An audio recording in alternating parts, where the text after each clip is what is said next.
Welcome, everyone. We are delighted to have you here today. We are the University of Chicago Harris School of Public Policy, and today we are discussing the Data and Policy Summer Scholar Program, or you'll hear us refer to it as DPSS.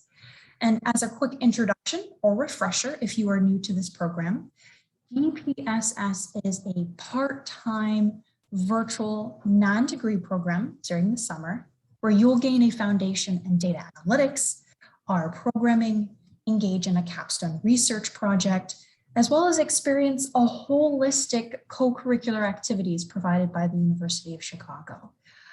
This summer will be the 5th year of this program. We're very excited about it. My name, if you're not familiar with me, my name is Andy. Pronoun she, her, hers.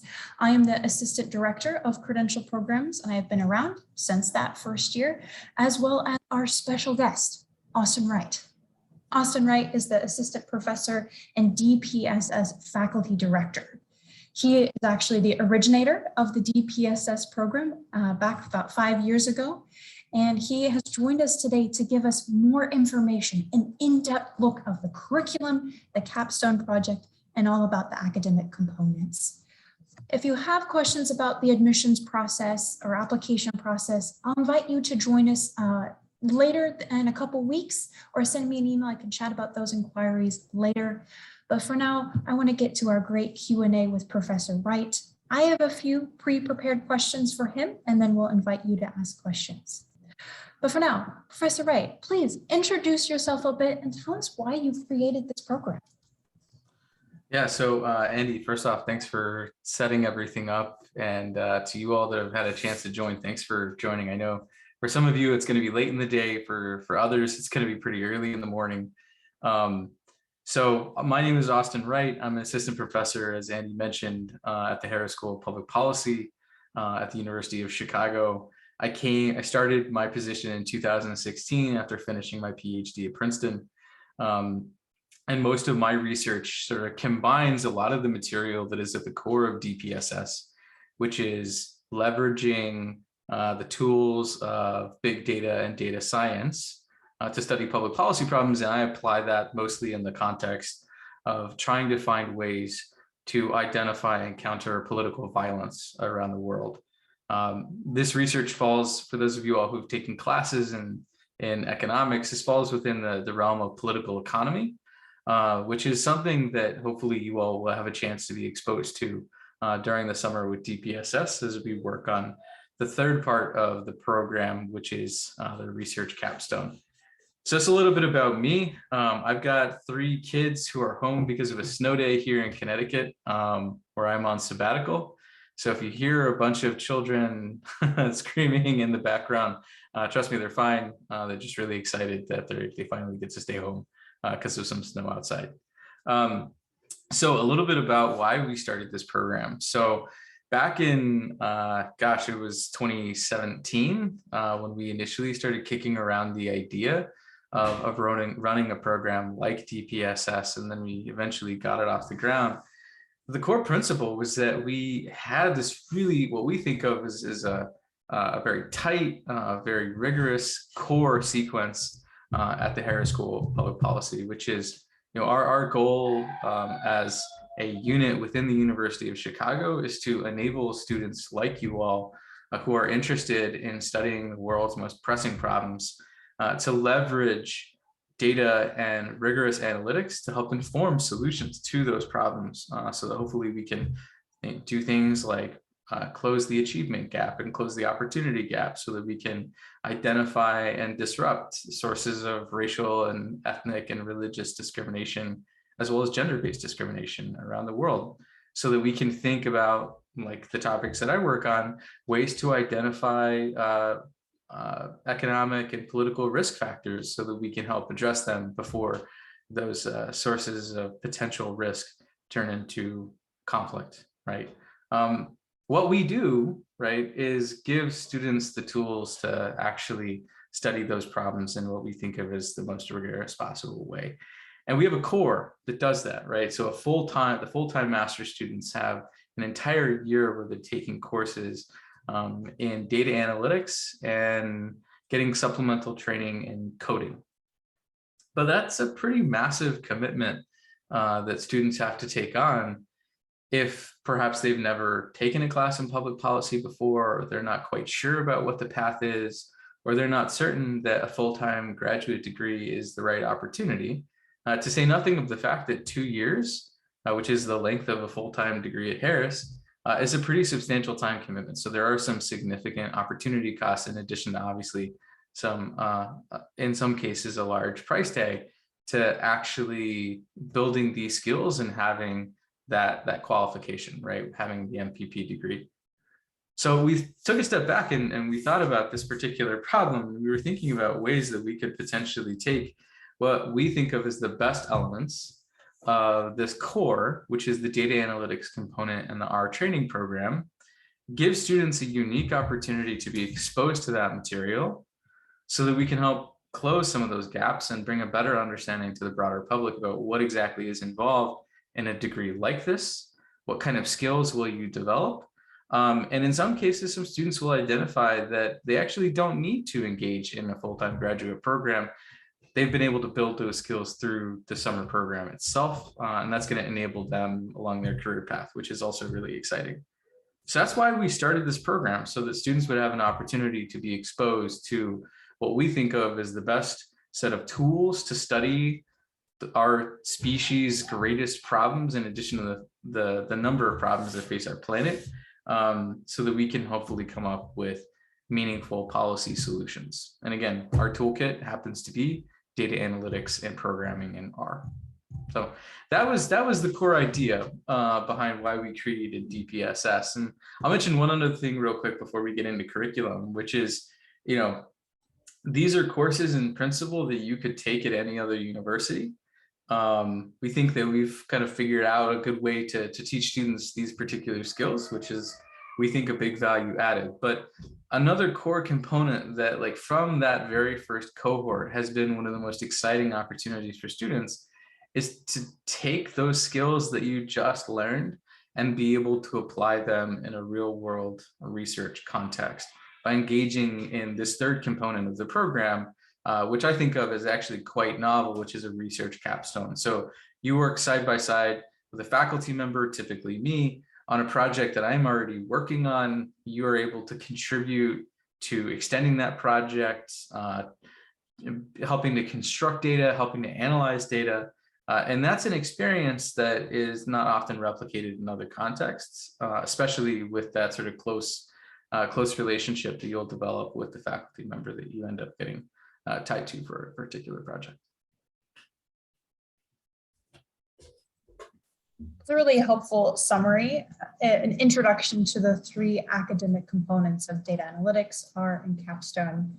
I want to come back to the Capstone project because, as you said, Professor Wright, it's really novel. It's a really great experience, and it's a highlight for alumni. Every time I chat with an alum, they talk about the project.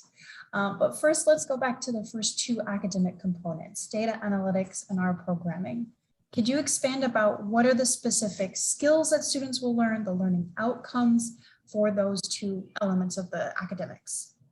Sure, yeah. So, what we've decided to do is to structure the core academic components of the program around 2 classes, right? The first class, which is the class that I teach in the master's course, so for full-time graduate students, is data analytics. And so this is data analytics for causal inference, because at the end of the day, we would like to draw inferences about what the best policy intervention is. And in order to do that, we need to think really carefully about what the data can and cannot tell us. And so what we do is we start by engaging with these sort of perennial questions about when can we draw causal inferences? When does correlation imply causation, and when is a correlation just that? It actually can't tell us much about a causal relationship. And so that is where we start. We start by thinking a little bit about experimentation, which is sort of the causal inference ideal. And then we go from that all the way to thinking about basic regression, advanced regression, and then working with natural experiments, which is usually the type of work that we'll be able to do in a social scientific setting, where if you're interested in public policy problems, these are often the research designs that we'll be able to leverage. So that's the data analytics component. And so what do you end up getting out of that?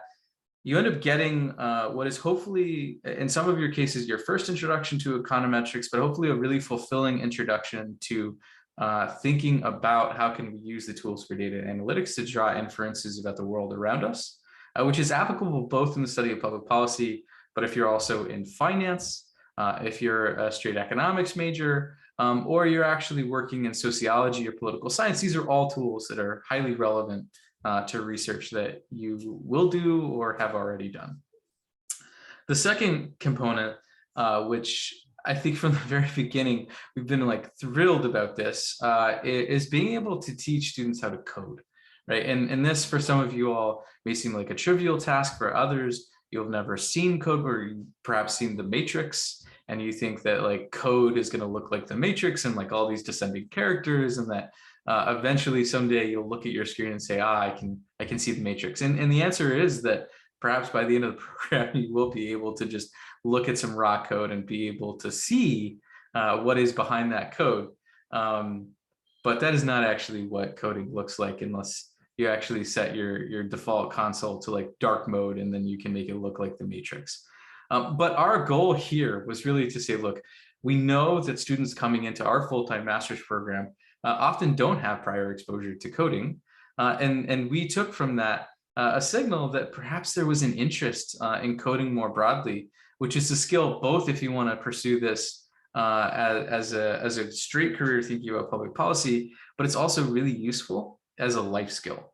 It's really useful when you're thinking about how do you sort of build algorithms, how do you think about analyzing data.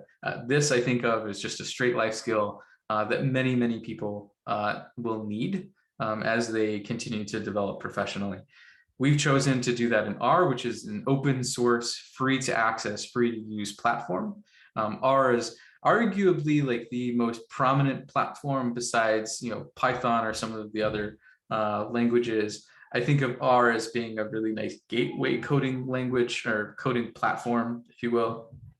And from R, you can fairly easily transfer to beginning to work in Python, or perhaps some of you all have already worked in languages like C++ or C or SQL. So this is where we start, a really nice open source platform that's easy to use once you get off the ground.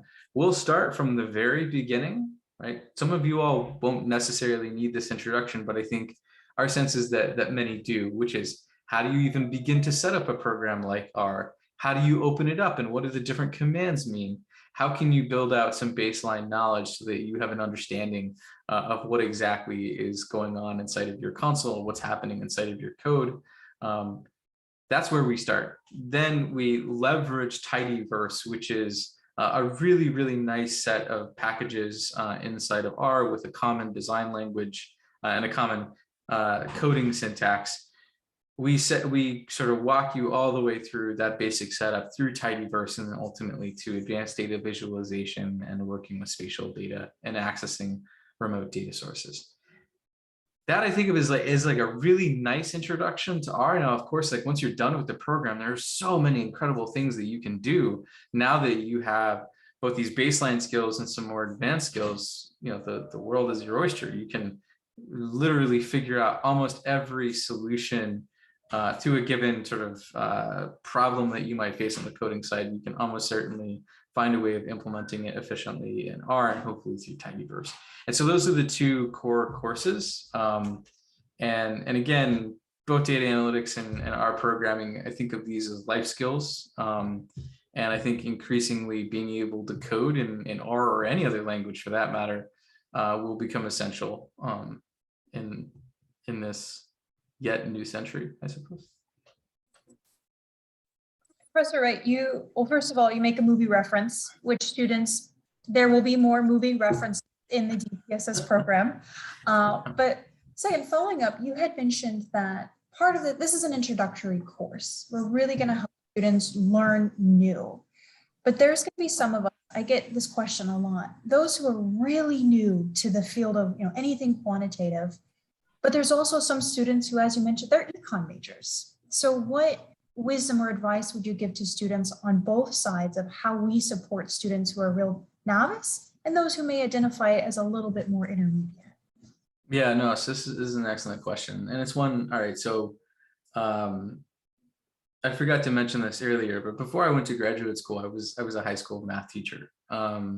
And as you all, since most of you all have probably taken a math class before, you know that in your classroom there was differentiation. There were students who really were working on the baseline goals, and there were students who were a little bit more advanced, or maybe even exceedingly advanced. And perhaps you found yourself on one of those two tails, or maybe you were the student who could just chug along through the material and you could handle it with relative ease. Our goal, and the goal that I have had since that experience, was to find ways to differentiate the material. And what that means is that if you are coming in with no prior skills, we're here to help you download the program, set up the program, open it up for the first time, figure out where to actually locate this program, how to interact with it. These are all skills that, as a first-time user, might seem a little bit scary, right? If you've never done something like this before, you've never opened up a script before, you don't know how to begin writing a script. These are all things that you will gradually be introduced to. If, on the other hand, you're a little bit more advanced, or perhaps very advanced in the sense that you already know R, you might even know components of tidyverse, you might even know how to do some of the skills that we're going to be teaching. There are opportunities both to use the program as a bit of a refresh, but also to use these opportunities to think about how can you improve the efficiency of your code? How can you improve the structure of your code, right? So the etiquette that you use to make sure that you're using adequate comments, and that if you ever work on a team, that team will be able to track the work that you've done in your material. So that's what you get just out of like the core content that we will teach. In addition to that, one of the benefits, right, of moving to an online platform is that we can leverage the location of a large number of TAs and the availability of a large number of TAs to fit your needs and help you move through the content. So if you find yourself struggling to do something like set up R, run your first script, or you need help debugging a particular problem that you're facing, we'll have TAs that can handle that, and hopefully in the time zone that works best for you. At the same time, for those students who are on the more advanced end, we have a bunch of TAs, and working with me is an opportunity during the program to actually go through some more advanced material, to go through what we call stretch problems, right? Which are opportunities for growth that go beyond the expectations that we have for every student, and give those with some prior training, again, in hopefully an enriching opportunity to really delve into that.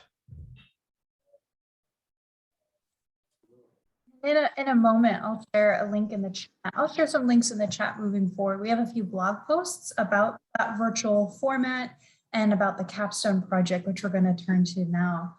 So Professor Wright, please tell us a bit about the Capstone projects. What will students accomplish? What are the topics? Is it a group project? Is it an individual project? You can tell us more about that.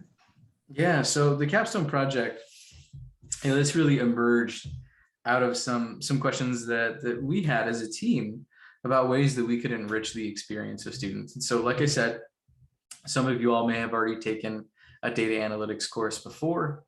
You may have also already taken a coding class before. The hope would be that if you have already had those experiences, that this is still an enriching opportunity for you, and that you'll pick up new skills along the way. But the thing that I think of as one element that really does make this DPSS summer program really exciting is, again, that opportunity to work on a research capstone. You came to the program, you're here on this call for a reason, right? There's probably something that if I went around, and I'm not going to put anybody on the spot here, but if you find yourself at Harris in the full-time master's program and you end up in my class, which would be exciting, then you need to be prepared to answer the question, like, why are you here, right? What is the policy problem that brought you to this program? What is the thing that you're passionate about that you want to solve? And I'm not talking about we all want world peace. Okay, that's fine. I'm saying, what is the thing that gets you up in the morning, that got you to apply, that drives you, that you want to work on every day for the rest of your life, right? Until you hopefully find a solution or you can make an impact in the world around you. That kind of policy problem is the kind of thing that drives research, and at least the kind of research that I do. And hopefully sort of it drives the passion that you all have for this program or other related programs. And so the research capstone gives you an opportunity to work on an actual research project, thinking a lot about these substantive problems and how at the end of our multi-week program, you can actually take the data analytic skills that you've picked up, the R coding skills that you've picked up, and work on them together with real world data on an actual research problem. And so in the past, for example, students in the program have worked on what is now turning into a very large scale project that has been supported by NATO, North Atlantic Treaty Organization, a large scale project in Afghanistan, right? Where we were studying changes in territorial control prior to when the Taliban were able to seize control of Kabul. That's one project that students have had an opportunity to work on in the past. Another major project was actually back in 2020. It was a really exciting time for students, albeit a really difficult time, and remains a very difficult time for us as a planet, whether or not you're in the United States or abroad. And in many cases, if you're abroad, you're struggling perhaps to get a vaccine. COVID-19 was one of the and remains one of the greatest public policy challenges that we have faced in the last 20 years. And back in 2020, we were still in the infancy of understanding how various policy interventions could be used to impact the spread of COVID-19, to impact public behaviors. And one of the projects that students were able to work on is a massive, massive data collection project on mask mandates in the United States. And we chose the United States because the data was particularly good. It was relatively easy to get information about county level or city level or state level mandates back in 2020, before what has become just an extreme polarization about mask use in the US. So students were able to do that. We posted that data freely available online. It's been downloaded, the paper has been downloaded thousands of times. The data has been used hundreds of times. The data has ended up in a number of published papers now, right? All of which was made possible because of students like you, who in a really difficult time came together to work on, like I said, a major pressing public policy problem, and use that capstone opportunity to build the data, analyze the data, and ultimately became the backbone for a number of peer-reviewed projects around the globe. And so these are the kinds of opportunity. I don't know how you feel. Perhaps is the reason why you're here with us right now. This is the kind of stuff that just really drives me. It gets me excited as an instructor. It gets me excited as a researcher. And frankly, being able to work on these kinds of problems gets me excited just as a human being, right? Because it means that we're getting hopefully closer and closer to finding practical solutions to these important problems that we face. Well, it's really helpful to give us that sense of what that capstone project is like. And I would say, based on our experience in the last few years, students really do bring a lot of energy and excitement to those projects. So Professor Wright, my last question for you is going to be if you could share one or two examples of alums who maybe you've stayed in contact with, or you know what they did after DPSS, just to give our students on the call an example of what they could do afterwards. And I'll make a plug here that students, we do have a roundtable with alumni in a week or two. I'll put that link in the chat so you can hear alumni share their story themselves. But then after Professor Wright answers, then students, I'll invite you to start asking questions as well. So you'll be invited to type in the chat. But Professor Wright, alumni stories. Yeah, so yeah, I think as with many things, like your first experience running or a program like this, or maybe you have some other professional experience that had a really substantial impact, doing it the first time might end up having the largest impact. And so I can think back on actually quite a few students from the very first cohort that we had at the beginning of this shindig, which feels like eons ago now. One of them, a phenomenal student in the program, Maria Ballesteros, standout student and truly fantastic, was really excited. Again, had some prior experience, had already taken econometrics, knew how to code a little bit, but used the program as an opportunity for growth.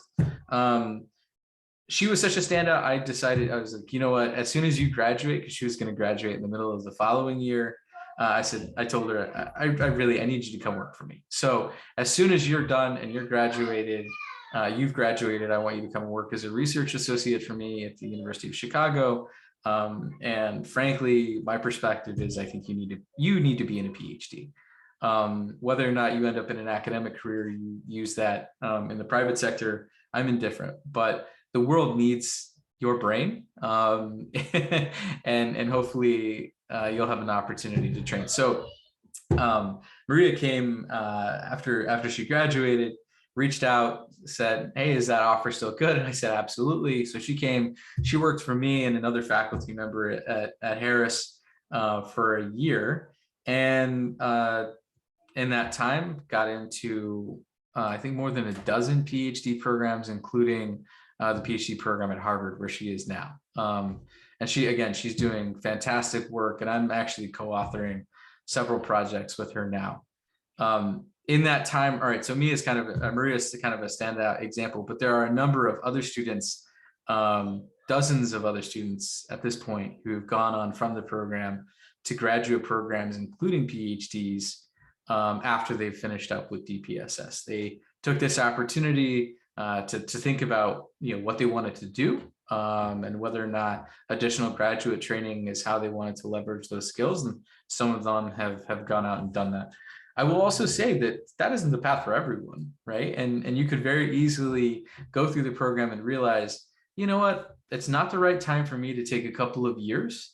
But what I can do is I can take these, for example, our programming skills, like one of our students last year, these are programming skills. I'm going to take those and I am going to leverage that for professional growth inside of the position that I already have right now, right? And so what they were able to do is actually just start recoding everything, their entire workflow, right? And change that up and working in R, which significantly enhanced their efficiency. And that, I think, is also another exciting opportunity that tends to get overlooked sometimes, and definitely something that you all should think about as well.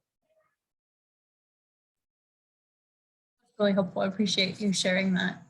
And now I want to open it up to our audience.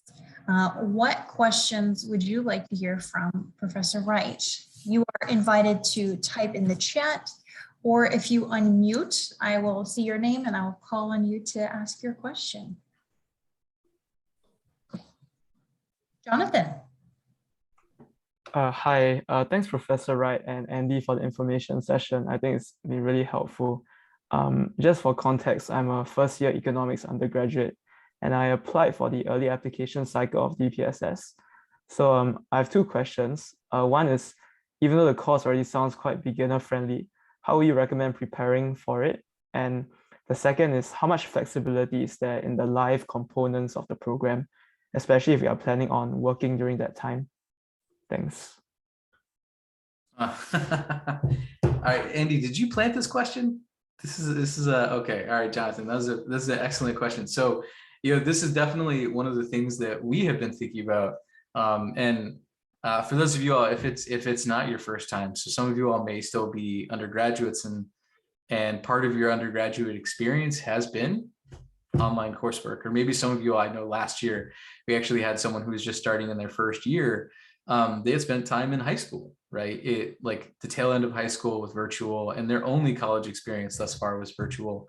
The virtual really does create flexibility, right? And then I want to say, I want to be clear here. I would personally prefer that we all spend time at the University of Chicago in the beautiful, on campus in the beautiful building, that we have a chance, right? Because it gets lost in our interactions right now. I really love teaching, and I like pride myself on having charisma in the classroom. And, you know, I'm the kind of person that uses a lot of gestures, and some of that gets lost, right? And so that gets lost, right? That opportunity is not something that you necessarily get when, you know, we have conversations like this, which makes me sad, because I would love for everyone to be able to like hang out and just talk in person and get a sense of that community. However, right, that being said, one of the great things about being virtual is the fact that it has, in my opinion, democratized the experience, right? It's made it a lot more flexible, and it has made it significantly more accessible. Not everybody can leave their personal commitments for 6 weeks, right? Not everybody like is necessarily interested in flying to the United States, right? And there are other expenses that go along with that, right? That sort of block you into doing that. But since we're virtual, you can do it from your home, right? Or wherever else you choose. We've had some students who actually ended up going to Chicago and spending some time there while they were in the program, not necessarily hanging out on campus, but getting to know some of their colleagues. So you can do it from wherever, right? And that kind of flexibility, like I said, I think of as like, it's a bit democratizing, right? It kind of levels the playing field in some important ways. All right, now to the logistics of your question. So all of the content is pre-recorded and split up into edited sections on specific topics. That means that if you want to do this on a Tuesday evening or a Wednesday morning or a Friday at lunchtime, as long as you have time in the week to go over that content, you can, right? It means that you have ultimate flexibility over when you're going over that pre-recorded content. The same thing with the coding side. The coding lectures are all pre-recorded. You have access to the code, which means that hopefully what you're doing is you have your Zoom video, your video window open as you're going through the lecture, and you are at the same time going through and following up in the code yourself, executing the commands side by side with the lecture, right? You can do that whenever you like, right? And another one of the advantages of being virtual is that we can strategically place, and Andy is very thoughtful about the strategically time when exactly those TA opportunities, those office hour opportunities are going to be available, right? And we try and cluster them around the various time zones that our students are located in to make sure that, for example, if you are working full-time and you want to pursue the program in the evenings, and perhaps you have a narrow window of time in the evenings where you can attend and engage with office hours, that you'll be able to do that, right?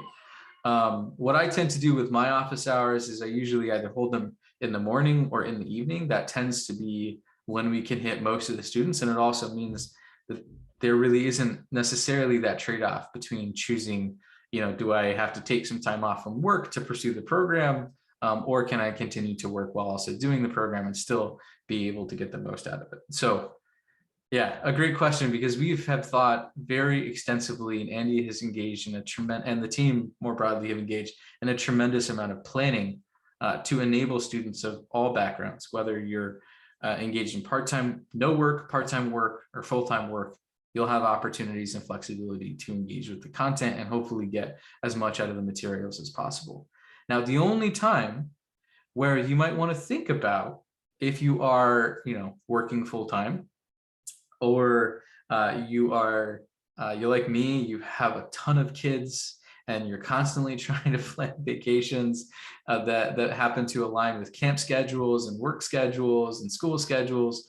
The time that I would say that you want to be careful, right, is that final week, the capstone week, because you want to be able to put in effort in that project, and that effort is going to be a little bit concentrated in that week. So if you're going to take time off, you want to make sure that you aren't on vacation during that week, so that you have opportunity to sort of crash on a project.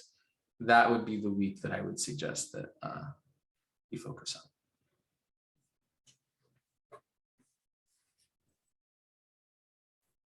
Other questions for Professor Wright?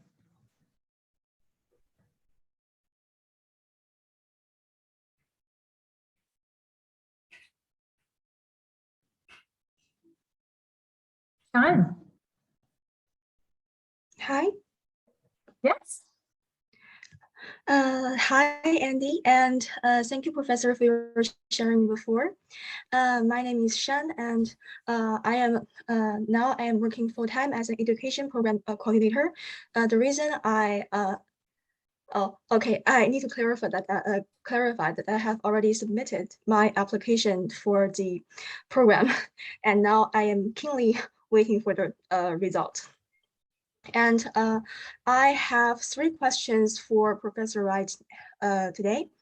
The first question is about the Capstone project. I would like to know how the research topics in the project get decided, and what are the sources of topics, and how many students will be working on the same topic. Thank you. Okay. All right, a zinger. All right, so a softball and now a zinger. Sean, thank you for that question. This is a really nice one. So like I said, I think the Capstone is a really exciting opportunity, and which naturally, raises the question, well, where do the topics come from? How do you get the data? How do you choose that? How many people are working on a given project? Can I choose my own project and pursue my own research? And that, I think, is the most frequent question that we get. I have a pet project, or I have an undergraduate thesis project, or I have a paper that I've been working on, or I have an assignment due at work.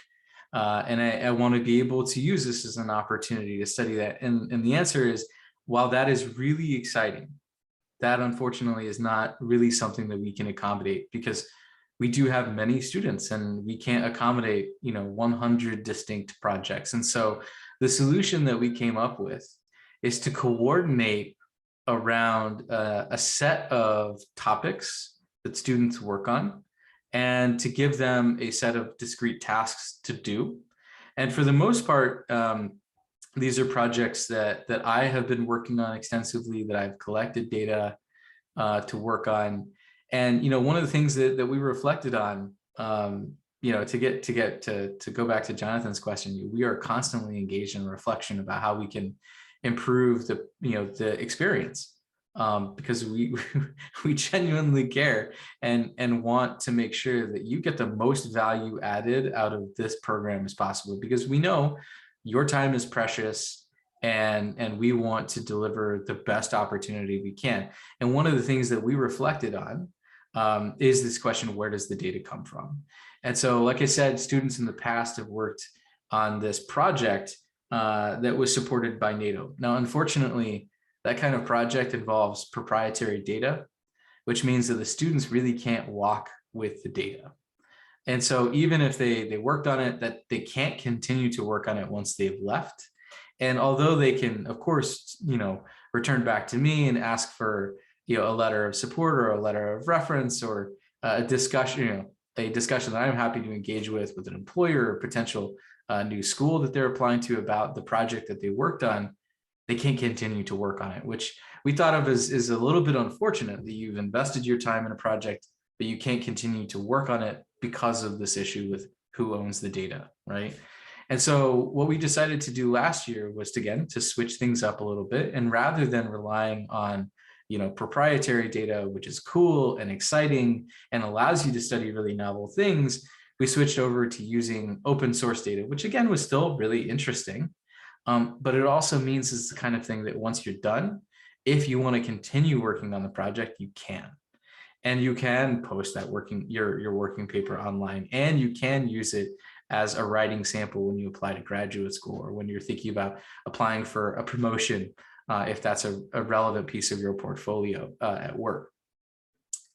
And so we decided to do that. And what coincides with that is we give students a set of choices, right? Effectively a set of topics. And then we poll students, right? So I come in at the beginning of each summer. We try to keep projects fresh, especially in this constantly changing political and economic environment that we face right now during the pandemic. We try and switch up projects, and we give students an opportunity. So we solicit preferences from students, and then from that we tend to narrow it down either to 2 or last year was 3 projects. and depending on enrollment, it'll be 2 or 3 projects, so that we can add additional components if we limit the number of projects, or we can have more projects with fewer components. That's sort of the trade-off, right? So we try and find that right fit.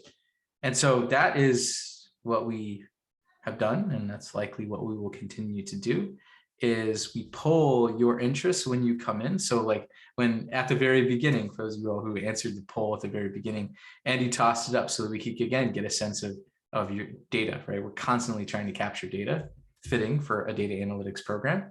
So we're trying to capture that so that we can understand what your preferences are, what you're interested in, what drives you, what excites you, so that we can use that on the front end to determine here are the large list of projects. And then after we present that, because that's actually one of the things that we do in the program midway through, is we share with you the topics that we have come up with, or that I've come up with for the most part. And we solicit student preferences. And from there, we can actually, we get feedback, right? And so, yeah, that's how we end up choosing which of the projects will be pursued for the summer. Okay, thank you very much, Professor Wright. And actually, I have another question. May I ask you as well? Okay, my second question is, I was an English major when I was an undergraduate, and now I am applying for this program for a shift in my career path. Therefore, I have no quantitative background. I think that's a key challenge for me. Therefore, I would like to know, before I embark on this journey on this quantitative program, is there any recommended courses that I can take before I start? Because I actually already have plans. I am planning to take statistic, microeconomics, and calculus and linear algebra before I actually attend this program. Is there any recommendations that you would like to make for those who have no quantitative background?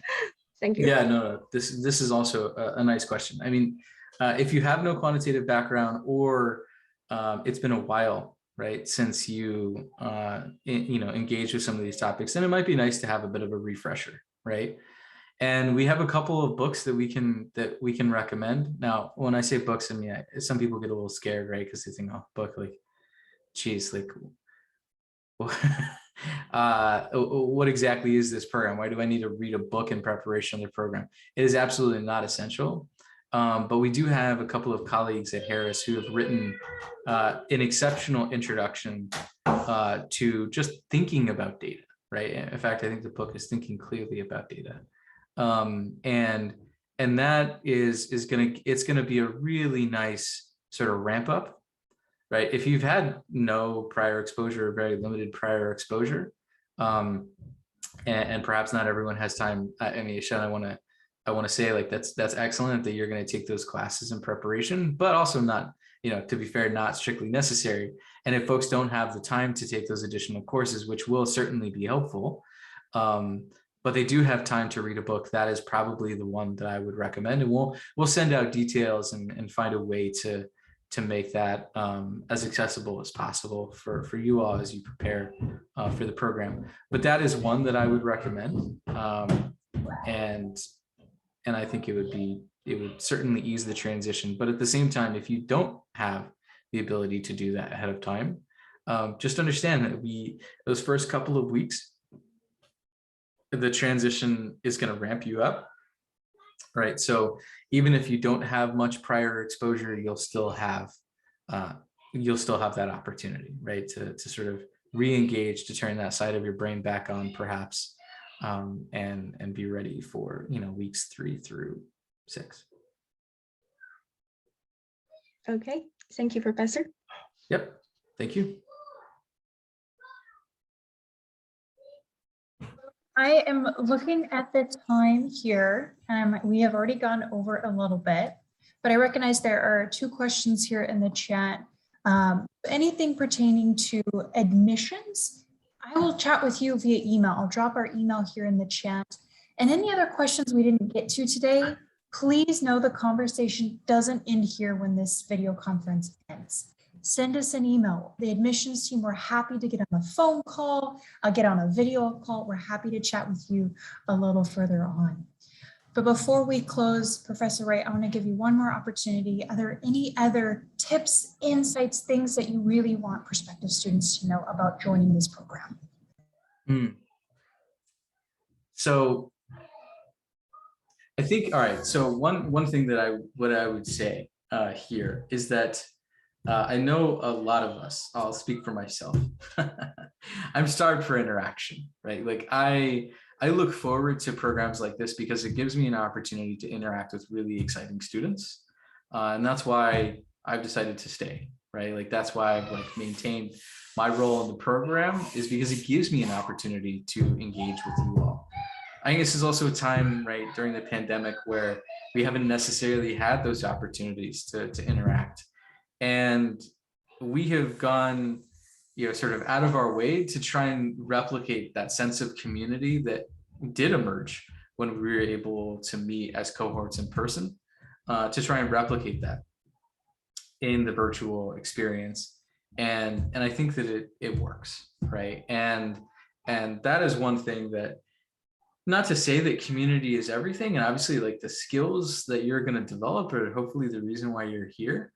But I also want you to know that it goes hand in hand with building a sense of like camaraderie among people who are going through the same experience, and that part we have very deliberately attempted to bridge, right? Which is one of those things. Is everything is a trade-off.